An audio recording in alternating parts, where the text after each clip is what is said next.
Hello everyone, welcome to another episode of the Newton India podcast. This is Ash, and on today's episode, I'm joined by one of my friends again. Let me please introduce you to Jay. Hey Jay, welcome to the podcast. Hi, thank you for having me. How are you? I'm doing good. Looks like you're having a cold. Oh, yeah, just a little bit of man flu over the last 48 hours. Just stopped me running, so I'll hopefully get over it in the next 24, 48 hours and get back to running again, hopefully. It's not fun, and I hope you get No. because cold is the worst. And after the season is ending, so hopefully it's not the allergies for you. No, I've never really suffered from allergies. I think I may have started a little bit of hay fever last year, but I never really suffered from allergies. So hopefully I'll be okay this year. Okay.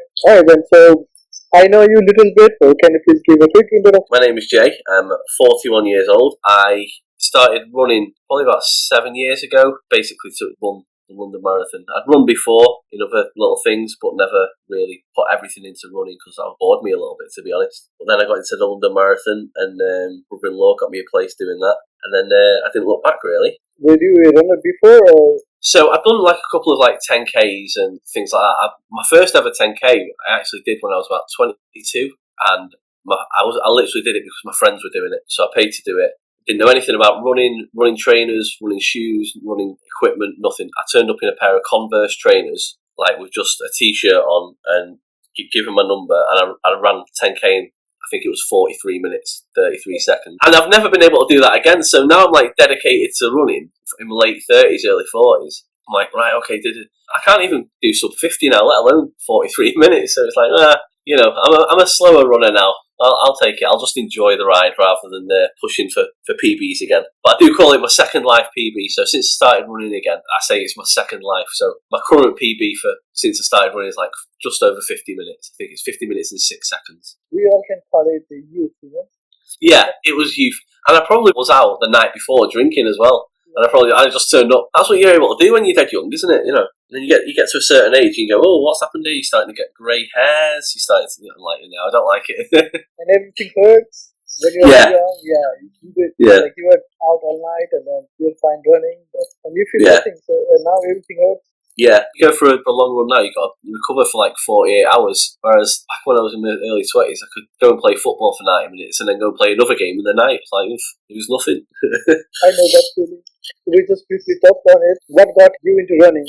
How did you progress into running the London Marathon? I just started doing some running. I can't remember exactly how it started. I just thought, I'll go out for a run. I'll start to try and get a bit fitter and healthier because I was getting a little bit older, and I was wary that I was at that point in my 30s, early 30s. So I thought I've got to try and kind of stay fit again. I'll go and do some running. And my brother-in-law luckily worked for Virgin Money, who was sponsoring the London Marathon in 2019, and he was able to get me a place through that. And again, at this point, I was like, yeah, all right, I'll do that. But I didn't know exactly how hard it actually was to get into the London Marathon through the balance for everything else. So I just thought I just got myself a place, I'll go and do a run kind of thing. It was only kind of like after I'd done the London Marathon, I'd realised like, wow, actually, it's quite a big thing, Yeah. And I didn't even train properly for it either. Like I did train, but I was a bit lazy. And I managed to get, I think it was 5 hours 21 doing the London Marathon. It was okay.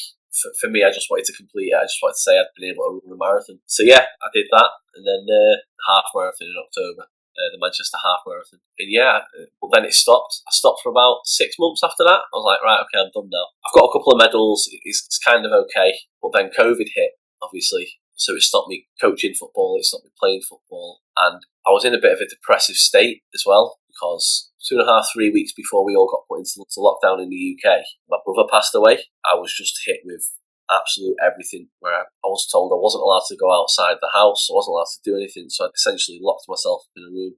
As soon as we were told we were allowed to go out and walk or run or do something, I was just straight out. I was like, right, I'm going out, I need to get out. And that really then started my running journey again. It was just going, right, okay, I need to do something where I'm not staying in the house thinking all the time about what's happened to my brother, and so that's really where I kind of properly started to focus on the running. I'm sorry to hear that, and I can understand what you went through. And I'm glad that you found running as your way to come through the emotions and battle through.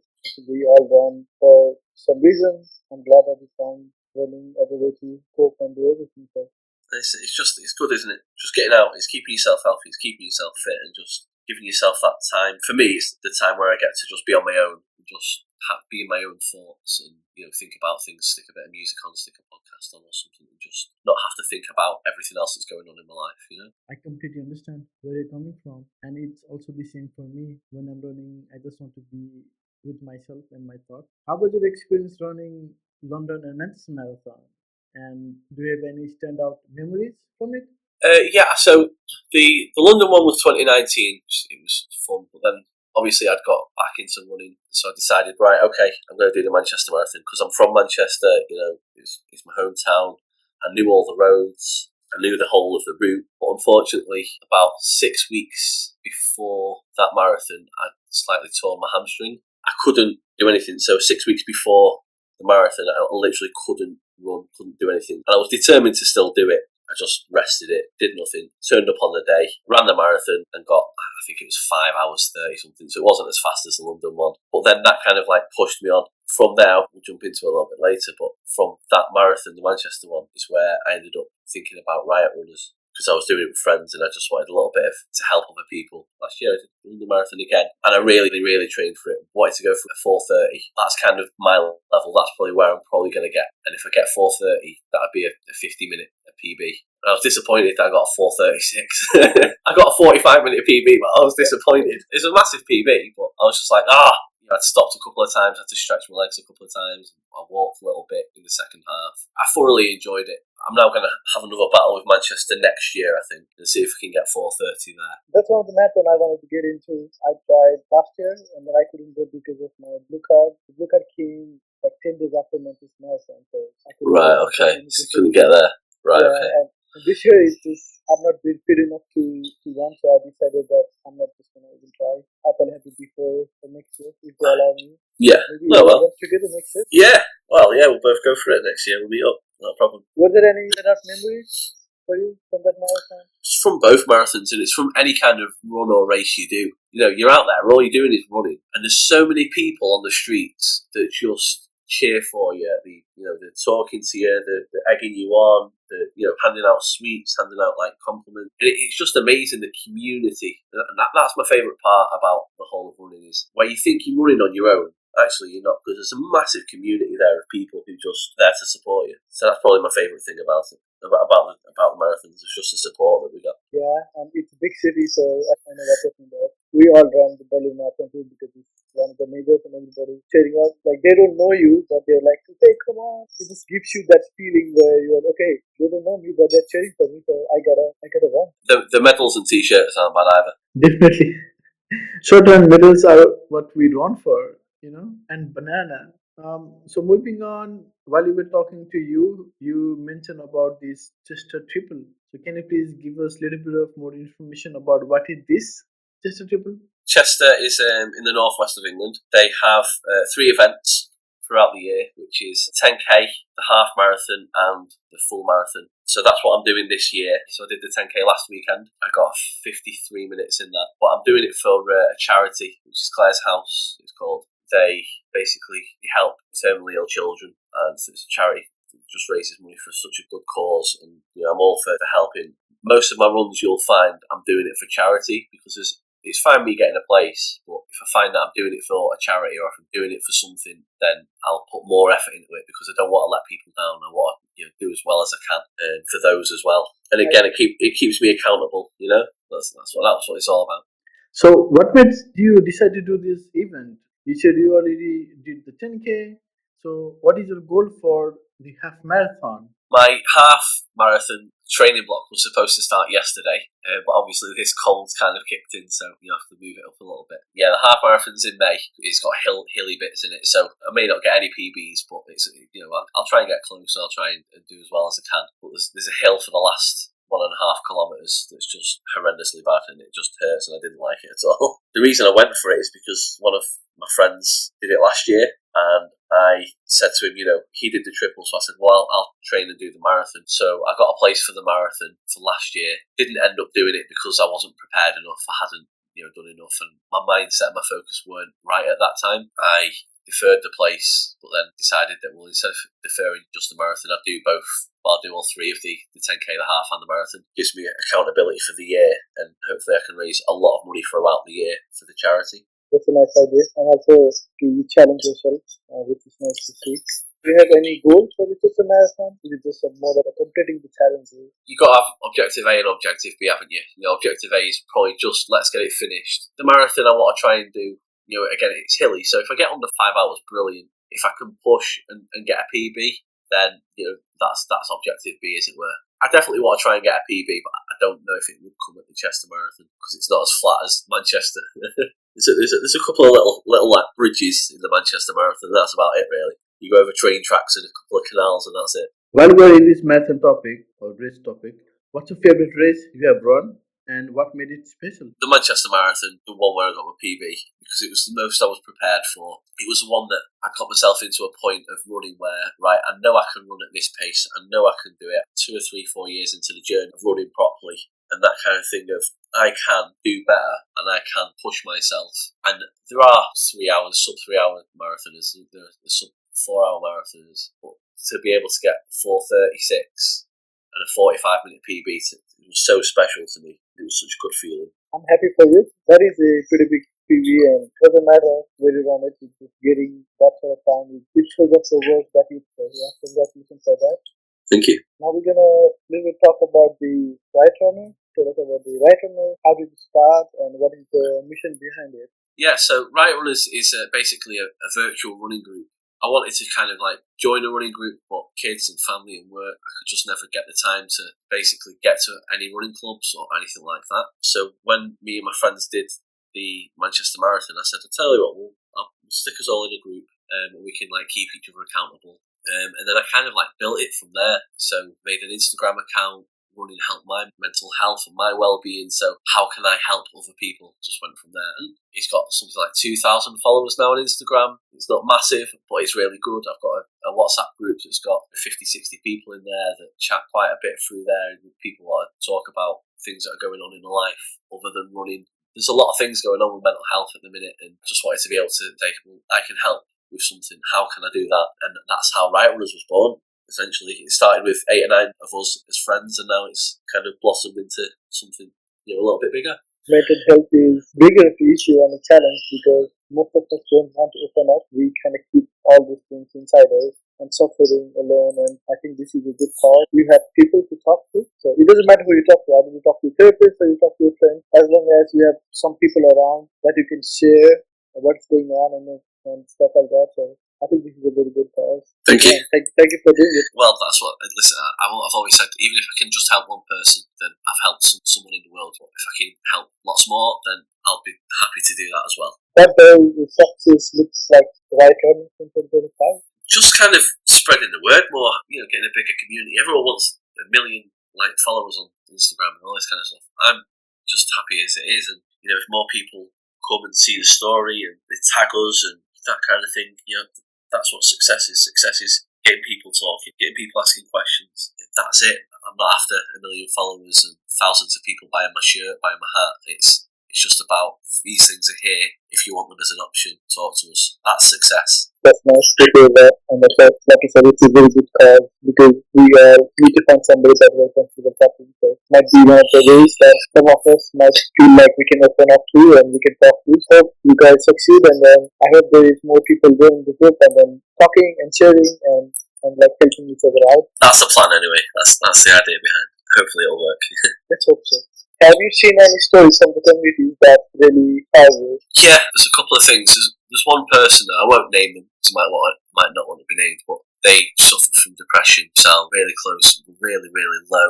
And that person now is, doing really well to also spread the word about mental health. They ran last February it was, they ran, I think it was 26 half marathons in a month every day. And it was to show, it was one marathon for each person basically commit suicide per day. I think it's a horrendous figure, the amount of people that commit suicide, and he's doing really, really well with that cause, and he really kind of showed me what can be done. And then I've got other people that are in my group. They're really, really inspiring, all of them, and they all have their own stories. Those stories it's okay to talk kind of thing, but it's not for me to share those stories. But they all have stories that just are mind-blowing, and when you think of some of the things that have happened, and I take my inspiration from them. Sometimes I'll have a low time and I'll think, well, this person's been through that, this person's been through that. have to reach out myself and talk to those people. So yeah, that's the community there is something special. And you can speak to anyone, even anyone that's not part of my group that's going through it. If you send them a message, they'll message you straight back because you're dealing with the same thing. That's what inspires me from there. I'm really glad to hear that. Thank you for that. We need more people to speak up, and we need more voices to be heard. And hopefully, people will see it, and then they will be free to talk and then free to share and think that they're not alone. Sometimes we are so deep down on our thought, and we just forget, and we just think we're alone. But we are not alone. There are people here who can talk to you. Talk to us. If you need help, just come reach out, and we'll talk to you. Yeah, 100%. What do you think is the key to growing the running community and keeping people engaged? It's just about talking. Like I say, I've got a WhatsApp group. There's a conversation in there every day. That conversation now isn't necessarily me all the time. Other people start talking in there about what they've done in the day or what runs have done or haven't done or what they need to do. It's literally just about pushing people and talking to people. So yeah, it's kind of like that. Just keeping them engaged. Be yourself. Don't try and be someone that you're not. Be who you are and talk and just let it go. And that's all I've done over the 2 and a bit years I've been doing this now. Is I'm just me. I don't pretend to be anyone else. So let's say somebody wants to get involved with Riot Runners, then what is the best way for them? Just Instagram at Riot Runners. It's an open community. Anyone can message us. Anyone can like our posts. Anyone can tag us. Anyone can do a collaboration post. I accept everything. I'm not kind of a thing where, I'll look at this person and go, oh no, I'm not really going to like that post even though they've tagged us. If someone's running and if someone's reaching out, if someone's talking and someone's tagging us, I will put you on my stories. I will try and comment to everything I can. That's one of the goals really. So yeah, it's just Instagram at Riot Runners. That's all I use really. Thank you for that. If you feel like you want to talk to somebody, then please join the community, reach out, and let's talk. And let's not feel like you're alone. We're all in this together. 100%. You are not a certified coach, but you are helping people with the running journey. What inspired you to do that? This has only been quite a recent thing. I've got a couple of friends who unfortunately have got a little bit unhealthy, and some of them have got mental health issues going on. So I thought, well, how can I help the next step? What's the next step I can do to help? So I basically have issued my own Couch to 5K program, as it were.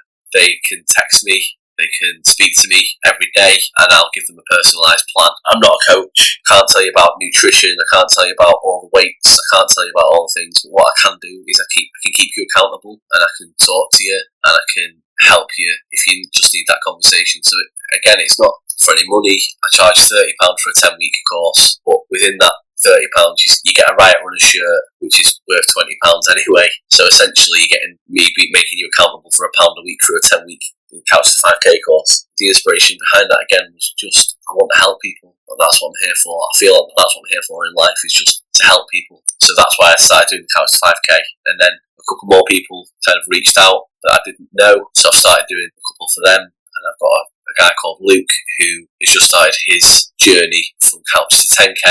We're trying to get really fit because he's got a wedding in June. So people have different targets and different things. Again, like I said to you before, if I help with one person, that's brilliant. I think I also want to help. I am a coach. If somebody needs help, then we can just send them to me via right now. Absolutely fine. So I am planning on getting my running certificate. So I'm actually a football coach. I've been coaching football for about 25 years. So yeah, since I was 17, I started coaching at college, and then I've just done it all there. So I've got several licenses that are quite good. I can coach football, but I've not got my running coaching thing from what I need. So I will look at doing that, but that's only again to help people. Yeah, if you need help, then please reach out to me and then I'll be happy to help you. This is one topic very close to me because I have also dealt with depression, I've also dealt with mental health issues and stuff like that. And I talk to therapists right now. This is me battling through all of my years, going through all this stuff. So right now I'm in a very big spot, so if I can help anybody, then I'll be very glad. That's brilliant. Well done. What kind of plans or advice do you give to your beginners? It depends on who they are and what the targets are. I speak to each people about everything, about what's your aim, what's your target. So if you've not got a target, then I can't keep you accountable for that target. I'm going to use, like I said before, this guy called Luke.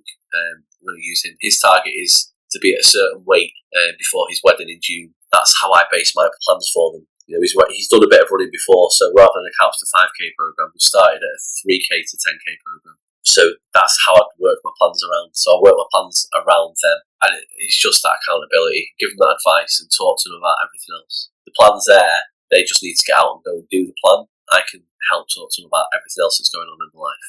If everything else in your life is looking good, then you're going to feel like you want to go out and run and want to look after yourself a bit more and be prepared for what's coming in the next week. In your tenure so far, while you're doing this, what's the biggest mistake that you have seen? How have you helped them to avoid that? The biggest mistake I think anyone makes, and I'm guilty of this myself, is not stretching before running. I think it's a lot of people. I mean, obviously it's a bit different for anyone that's been running for a while and you can kind of feel their own body and do like little stretches. But anyone that's just starting out, brand new beginning, that haven't ran before or not done exercise for a long time, the muscles aren't going to be ready to do all that kind of stuff. So you do need to stretch. You know, I always say, do stretches and buy a foam roller. Do your foam rolling before and after your runs and whenever you feel like you need to get it sorted. But stretch before, stretch after, drink lots and lots of water. For me, water's the massive thing. Hydration, yes? Yeah. Everything. And stretching is too. Okay, so you said that you try to hold the runners accountable. How do you do that, and how do you motivate them to do it? Because at the beginning stage, it's really difficult. Like I said earlier, that when everything is hurting, you don't want to go out and you just want to sit there because you know it hurts. Yeah. The product, Yeah. hip hurts and everything else. Like, how do you handle the situation? Depends, isn't it? You know, I speak to them every day. You know, I make sure I send a message every day. Like, what was on your plan today? What have you done? Have you done it? How did you feel? How's everything else going on? I've built relationships with some of these people already where we don't talk about running. We talk about life. We talk about football. We talk about other stuff that's going on. That'll then keep them going and push them. If they live where I am and they want to start the program around here, I'll try and go and do a run with them once a week. I'm there to support them one-on-one here as well, not just over the phone or on WhatsApp or, you know, I do like to speak to everyone as much as I can. That's the best way, I think, is communicate with them. The accountability is there, and then they know that if they don't do the one, then I'll be upset with them. Sure, I understand that, and I think it's a good cause and good thing that you're doing, because with all the other things surrounding, sometimes you need somebody to push you, to being that person that would motivate them to go and do things they don't want to do, because I think that's one of the toughest things being like a human is sometimes we don't want to get out of our comfort zone, and you're helping people to go out of their comfort zone and go beyond that. Go out and be the person you really want to be, rather than the person that's sat at home on the couch. You know, there's only one person that can get up off the couch. You know, and it's you. If I can help keep you accountable, that's what I'm there for. And like you said, a little bit just I wanted to do earlier on about the certification. Is that something that you have in your mind? Yeah, definitely. I'll look to get my running certificate when I can. It's probably a next year 2026 target. I think 2025 is to do my own kind of running and get through that and do the Chester Triple, build hopefully a bit more of a community. And then next year, yeah, we'll definitely look at hopefully getting there. Good luck with that one. Doing a really good job with everything you're doing, and also moving on to a different topic. If you had chance to race one race for the rest of your life, which one would that be? It's going to sound really corny and really cheesy, but it's just going to be Manchester. It's home. You know, I've ran it before. I love where I'm from. There's nothing better than being around people that you love and then being there and supporting you as well as all the other people. But yeah, Manchester. Give me Manchester every day, and I'd run it every day if it was allowed. And what's your go-to running shoes and why? I love my Hockers. I love them. I've got Clifton 8s at the minute. I need to upgrade. I'm actually looking at the minute at what my next trainer is going to be, because I've run out of mileage use for my current ones. But yeah, I love my Hockers. I'll probably stick to them unless, you know, anyone wants to try and convince me otherwise. But yeah, I'm not a massive thing of I'm going to spend £200 on carbon fibre, because I'm not going to try and run a 230 marathon. It's not. So I'll stick with my tried and tested, what I know. Keep my Hockers. What's your dream race of bucket list event you love to do? Apart from Manchester. A dream race. I think it's 5 other dream races. Well, possibly 6 now, because it'd be complete in the 6. Yeah, well, the 7. Yeah, it'd be complete in that. You know, I've got the London one. If I could do that in my lifetime, I'd be happy. But it's immense, and some people get to do it in a full year, and it's unreal. But the only problem is, and this is where it kind of, for me, I feel running. The only part of it where it can be slightly elitist is, you know, you have to qualify for some of these marathons, and someone at my age and at my pace are never going to qualify with those times, no matter how hard I try. You know, I've got to be lucky to get into them. I've got to try and either do it for a charity or the ballot and get really lucky. It costs a lot of money. So one every 3 years for the next 20 years, that might be okay. We'll see. It is tough to get into some Yeah. Berlin is tougher too, but for some reason I've been able to get into it. So Yeah. that keeps going on. Well, my plan behind New York is I've got a friend that lives in New York. So, if he can get a place and then defer it to me, then we go that way. That's one way to do it. If you could give one piece of advice to your brand new runner, what would that be? Don't worry about anything else apart from enjoying yourself. You'll have your targets, you'll have your ambitions, you'll have all these things that you'll want to do, PBs here and all that kind of stuff. But just use it to have fun. Enjoy yourself. Have it as your you time of running around and just looking at what's going on around you because it's amazing. I'm quite lucky. I live in the middle of nowhere, so I've got nothing but fields and hills around me. So, and then 5k away, I've got the beach. So I've got some beautiful runs that I can do. So I'm quite lucky with that. But yeah, just enjoy yourself. Don't worry about anything else apart from getting out and having fun. Possibly getting a medal. Yeah. And also, I want to make a little different topic about strength training and the injuries. So first of all, the strength training. Do you do? My routine 3 days a week, or try and do it at least three days a week, is I get up at 6 o'clock in the morning. I'll do a 5k run from my house to the gym. I'll do a strength session down at a gym 3 times a week before I then go off to work in the mornings. Because I run, I tend to try not to do anything strength-wise with my legs because I've already done that. So it's all about my upper body, it's all about strengthening everything else and keeping myself physically fit as well as the strength. That's kind of the only kind of strength training I really do is when I'm at the gym 2 or 3 times a week for half hour, 40 minutes. Now, as you have been in this second journey as a runner in your adult phase, have you ever had any significant injuries? Apart from the hamstring tear before the Manchester Marathon of the year, I've been quite lucky with injuries. I do get a little bit in the knees. That's starting to come through now, like the knee, the aches and stuff. But I'm quite lucky that I get away with quite a lot. And I know my body now, so if I feel something in my calf, in my hamstring, with anything else, or in my back, I'll know to stop. I've been quite lucky that I've not really had any massive injuries. You get little niggles every now and again. You go, oh, right, well, I've got that little pain, so I'll rest a couple of days. Yeah, no, I've been quite lucky, apart from the one big one. What mental strategies do you use to push through tough runs or races? I just think about all the people that through my life have in my life and who unfortunately I've lost. I can do it for them. They'll be looking down on me. Just keep going. Keep pushing, keep moving. There's times where you will stop and walk, and you need to collect yourself and think. But then, when I think about those people in my head, that just pushes me to start again and go again. I'll always have music. Helps me a lot. I'll try and listen to podcasts, and I'll try and listen to audio books. But music's probably my go-to when I'm running, and it's about having that specific playlist as well. I always have, when I do my morning runs to the gym or my 5k runs, I've got a specific playlist that I listen to. It's really weird because I know when I get to, and I'll do the same route as well. I know by the end of this song, I need to be there. By the end of that song, I need to be there. By the end of that song, and I build different playlists for different races, as it were. So for 5k, 10k, and make sure like the last couple of songs are songs that I'm just going to absolutely love that will give me that kind of boost. That makes sense in a way. Like we talked a lot about the motivation, like we all have suffered in one way or another. I did that yesterday.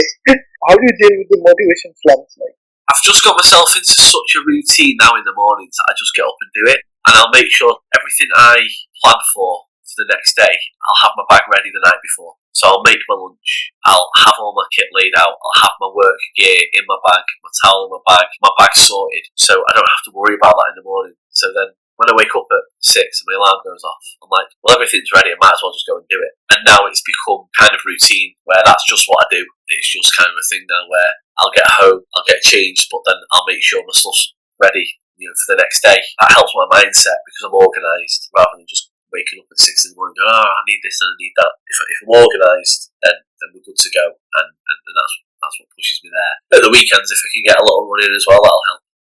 I totally understand that because I used to do my 4:30, so that's what I used to do too. So No, I can't get up that early. Jeez, no, I can't get up that early. I did that while I was in Phoenix too. I went with my cousins at 4:30. Here also I did it around go to the gym. Yeah. I also did like you, like pack everything up when my alarm hits, and I just know that I just need to get up and then go because everything is good. Do you prefer to run alone or with a group? I do like running with people. I do run with a couple of friends sometimes, but running on my own and being in my own head, it's my time to just be on my own and just think. Well, like I've said before a couple of times, think and be in my own thoughts about what may have happened the day before at work or the full week or something that's happened and just kind of like process that. I do run with friends. I try and get to park runs. Unfortunately, I can't get to park runs a lot at all because obviously my daughter, she goes to gymnastics and swimming on Saturday mornings, so she's got to take priority. I fit my running around everything else, or I try to, and that's one of the reasons why I run early, because then if I run early in the morning whilst everyone else is in bed, when it comes to the evenings I can be at home with my kids really. I kind of got to choose to just running on my own and be okay with that. I do like to run with other people and test myself against them sometimes. And like to do the long run, not much. We also talked about the mental health a little bit, like first on it. How does running impact your mental health? Massively.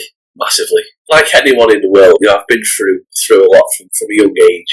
Everyone's got the story. Everyone's got something that's happened. You could be the richest person in the world, but you would have still gone through something traumatic. Running for me, I just love it. I just love going out and it just helps. It just helps everything. It just gives me that space and that freedom. I started getting lost in my own words then, to be honest. I just want to go and get my trainers on and go for a run now.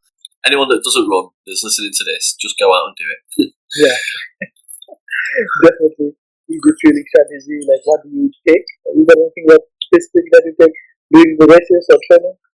I am the absolute worst person to ask that question to. Me and fueling do not go hand in hand whatsoever. I'm really bad. When I did the London Marathon, I was so nervous and my stomach was going that when I was trying to eat in the morning, I couldn't eat anything because I felt sick. So I ended up, I think, before the London Marathon, I had 4 pieces of dry toast because I just couldn't eat anything. I'm quite a fussy eater as well. So depending on the gels, I'm like, I'll have a gel, but it's got to be a specific flavour. So it's got to be like orange. Or like, I'll try others, but I can't stomach them. Very picky. My wife hates it. She can't take me to any restaurant because I won't eat anything unless it's got burger and chips. Then go to his burger chips. Listen, chicken, pasta, broccoli. There's things I'll eat that are healthy, but it's not much. So I tend to eat a lot of the same things just because of how fussy I am with eating. And there's a story about that, but that's a whole different story and a whole different podcast that we can go into. I'm just really picky. I've got some Zoom nutrition bars. I'm going to start trying them and see how they work with me and see if they do well with me. So I've got a very sweet tooth. So like anything that's like an energy bar or something to chew on, I don't mind that. So I'm trying now to look at different ways that I can fuel, because I do need to fuel, especially getting to distances where I want to kind of push the limits of my body, You also need to train yourself, take it to that way when you're around the marathon. For the Manchester one last year, I did have the gels every 5 or 6k. I was doing it. I didn't like it, but I was getting it down and making sure I had. Again, shout out to my brother-in-law because he paced me for 2/3 of that race, and he kept going, right, have your gel now, right, have your gel now. So he kind of put me in my place, and it just showed that it worked because I did much better. What about hydration? Water. Just give me water. Give me Lucozade Sport orange. If it's orange, I'll drink it. But funnily enough, I don't actually eat oranges because I don't like the texture. No, honestly, I'm telling you, me and food could be a different podcast for a different hour and a half. Honestly, it's a whole different ballgame. But then you like the herbs, but then you Yeah. the texture of the And I love the flavour, hate the texture. It's really weird. I absolutely hate tomatoes. But I can't have a sausage barm without tomato sauce. Honestly, I'm a 41-year-old man that eats like a child. It's really bad. The person I feel the worst for is my wife, because I can never take her to any nice like Thai restaurants that she wants to go to because I won't eat anything. I'm just laughing because usually like oranges, but then you don't like the texture, and then you hate tomatoes, but then you want tomatoes. I'll have tomato and pasta. It's because it's all like smushed up. Honestly, you've tapped into a different podcast right here. Honestly. And also, what type of watch do you use? Garmin or Apple Watch? I've got my Apple Watch. I've always had an Apple Watch. I would love to have a Garmin. I would love to maybe get a Coros, but unfortunately, things are very expensive. I am not someone that has the kind of funds that is able to do all that. So, I've got my Apple Watch. It's brilliant. I love it. It does what I need it to do. But yeah, there's a lot of Garmin watch people right now going, yeah, you're an idiot. Get a Garmin. I'm a Garmin user. I think we just make use of what we have. Listen, if Garmin or Coros want to send me a watch for free, not a problem. I'll happily use it then. But for now, I will stick to my beloved Apple Watch. I think I got through all the questions that I had, but there's one final last thing. So this is the final, and I will want you to finish this sentence. Running has changed my life because. Running has changed my life because it has given me that freedom to just be able to live outside of everything else that's going on in the world, whether it be anything that's going on personally, whether it's things that are going on with the wars, whether it's all that kind of outside noise. That's how it's changed my life. It's made me become a better person, someone that I can think about myself and help other people as well. It's such a good thing to do. And I'm not the best runner in the world, and I never will be. And I'm fine with that. I'm happy with that. But I'm going to do it until my legs fall off. That's a good answer. Thank you for that. And that's the end of the question that I have for you. And I really appreciate you taking the time and coming to the show and talking about the Riot Runners and all the mental health and getting this community awareness about all these things that happen. And I really appreciate you joining the podcast and talking about all of this. No, thanks for having me. It's been fun. I'll send you a link. You can get you a Riot Runners shirt. I appreciate it. Thank Yeah. you so much. No worries. Hey everyone. Thank you for making it to the end of the podcast. I hope you really enjoyed this conversation. I'll see you again next time with another guest. Until then, happy running.